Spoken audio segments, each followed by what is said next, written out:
They say history is written by the victors, but what about the stories that were never written at all? What about the people who disappeared from the text, erased by time, by fear, or by intention? Everyone knows the story of Cain and Abel. Cain, the firstborn son of Adam and Eve, murdered his brother in a fit of jealousy. God punished him, cursed him, and sent him wandering. But then, in a quiet line easily missed, Genesis says that Cain had a wife. No name. No origin. Just a wife. How could that be? If Adam and Eve were the first humans, and Cain and Abel were their only children at the time, then where did Cain's wife come from?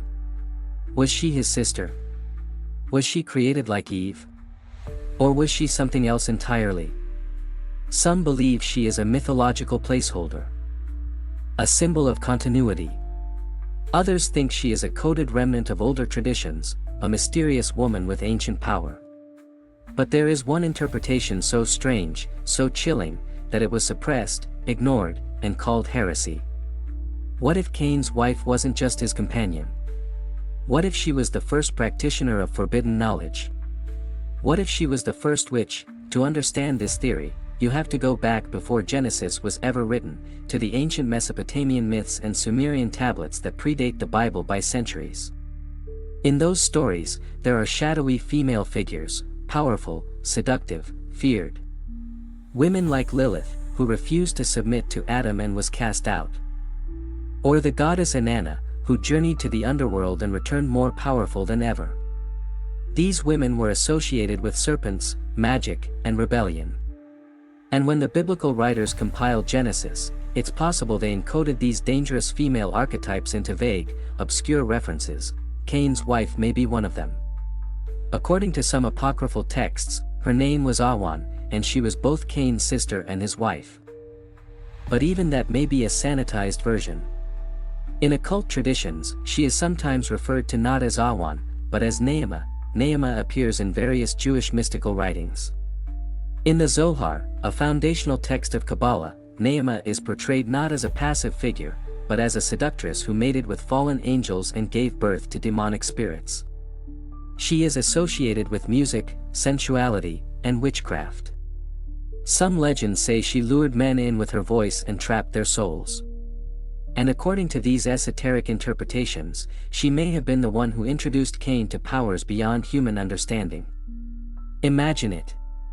Cain, consumed by guilt after murdering his brother, is cast out and marked by God. He wanders the earth, alone, tormented, until he meets her. A woman not afraid of him. A woman who knows the secrets of herbs, of rituals, of the night. She teaches him how to survive, maybe even how to summon things. She becomes his guide, his partner, his temptation. And just like Eve took fruit from the tree of knowledge, perhaps Cain's wife offered him a different kind of knowledge, dark, forbidden, empowering. Could this be why Cain founded a city? Not just to survive, but to build a place for their kind. A sanctuary for those cast out, those who walked the shadows. The Bible says Cain built a city and named it after his son, Enoch.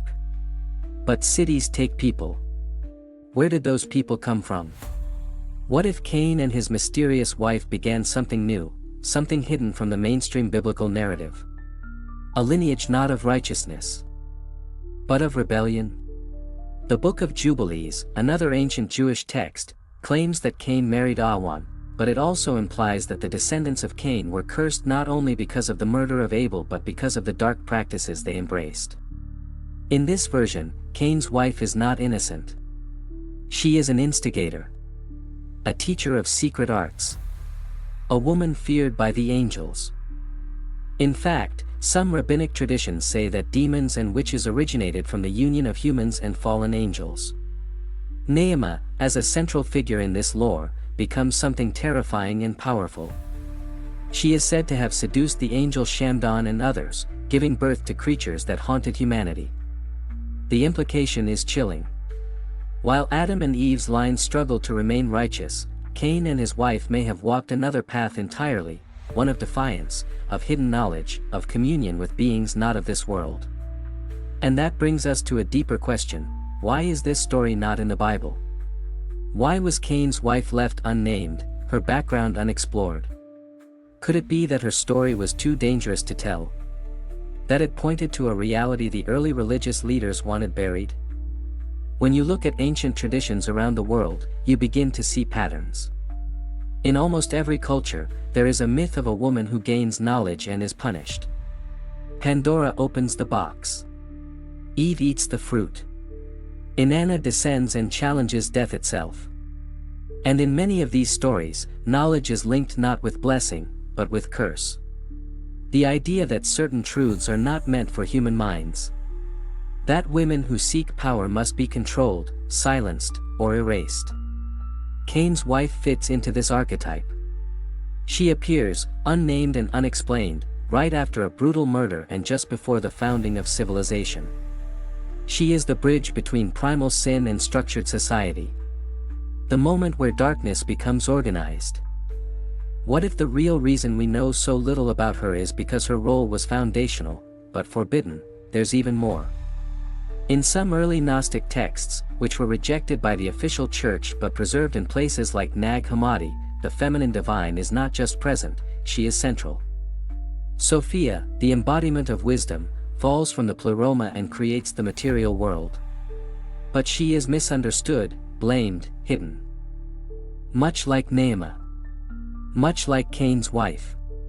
In these heretical traditions, the feminine is both the source of life and the source of chaos. Dangerous not because she is evil, but because she cannot be controlled.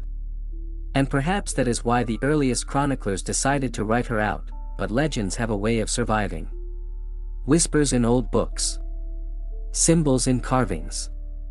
A woman with eyes like fire. A voice that can charm angels. A name that is never spoken. Was she real? A myth? A fragment of a forgotten truth? Or was she all of these things at once? What if Cain's wife was not just a footnote in an ancient text, but the seed of an entire underground tradition? The mother of those who live on the edges. The first to walk a path of knowledge that defied heaven itself. What if, long before witches were burned, long before spells were written, there was a woman who simply refused to be silent? Imagine the fear she must have inspired. Not the fear of a monster, but something worse, the fear of a woman who knew too much. A woman who had seen angels fall, who had heard the whispers of the old gods, who had tasted knowledge and survived.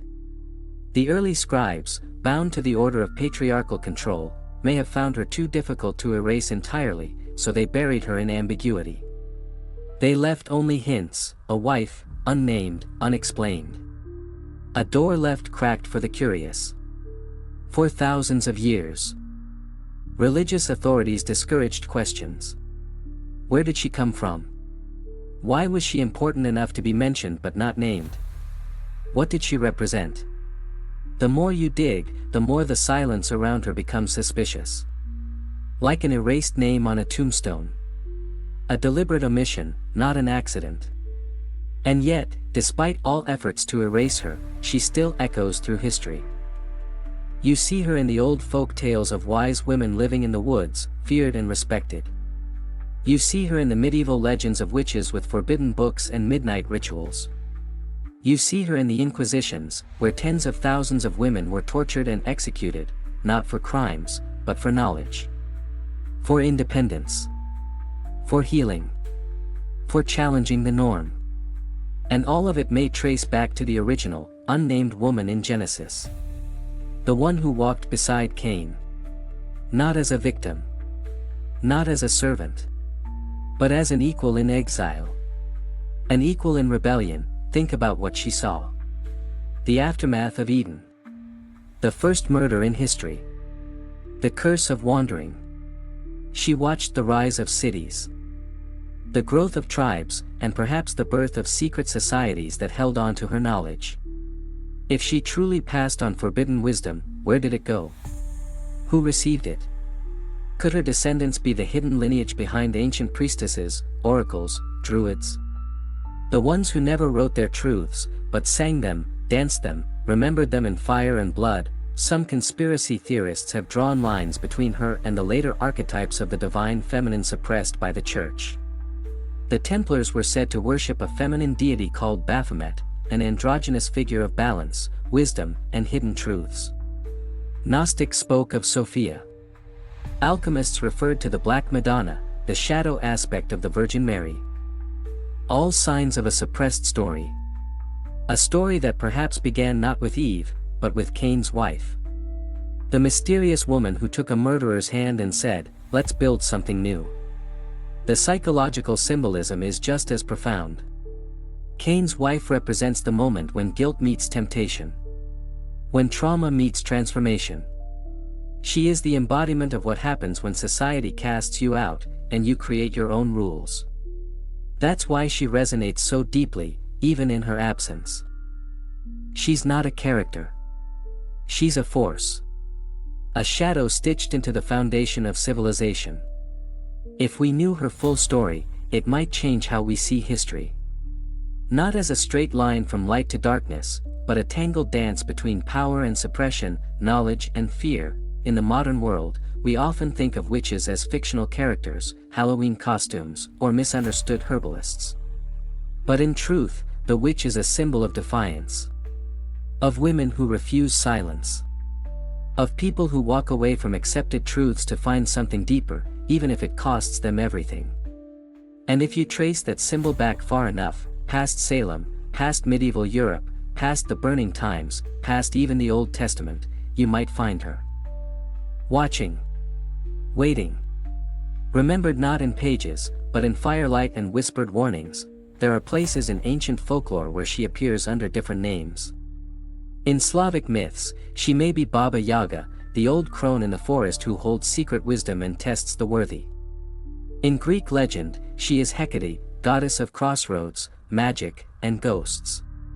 In the ancient Middle East, she's Ishtar, queen of heaven and the underworld. Over and over, the pattern repeats. A woman of mystery, power, and danger. A woman who cannot be contained. Is it possible that all these faces are fragments of a forgotten original? A memory that began with the first exile. The first city. The first woman to embrace the darkness. Not in fear, but in mastery. Even the etymology of the name Naamah is telling. In Hebrew, it means pleasant or beautiful, but names in ancient texts often carry irony. Beautiful to the eye, perhaps. But feared by the heart.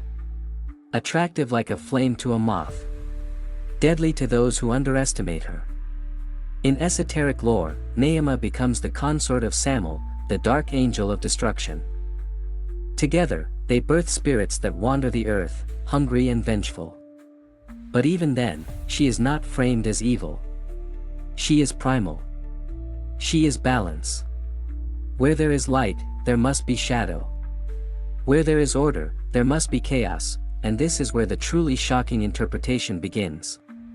Some occult historians propose that Cain and his wife were not the cursed ones, but the enlightened ones. That their exile was not punishment, but liberation. That while Adam's line followed obedience, Cain's line pursued knowledge. Forbidden, yes. Dangerous, certainly. But powerful. And that Cain's wife was the keeper of that power. A priestess of the old ways. A mother of mysteries, if that is true. Then the history of humanity is not a war between good and evil, but a struggle between obedience and freedom. Between sanctioned truth and personal revelation. Between the visible story and the hidden one. And Cain's wife stands at the heart of that hidden story. The first forgotten rebel. The first to speak the unspeakable. The first to look beyond the garden and see not just punishment, but potential. So next time you hear the story of Cain and Abel, ask yourself, why do we know so little about the woman who came after the murder? Why was she left unnamed, unexplained? What knowledge did she carry? What legacy did she pass on? And how many women since have borne her silence, her strength? Her secrets. Maybe she wasn't just the first wife. Maybe she was the first witch. Or maybe, just maybe, she was the first woman who refused to be written out of history.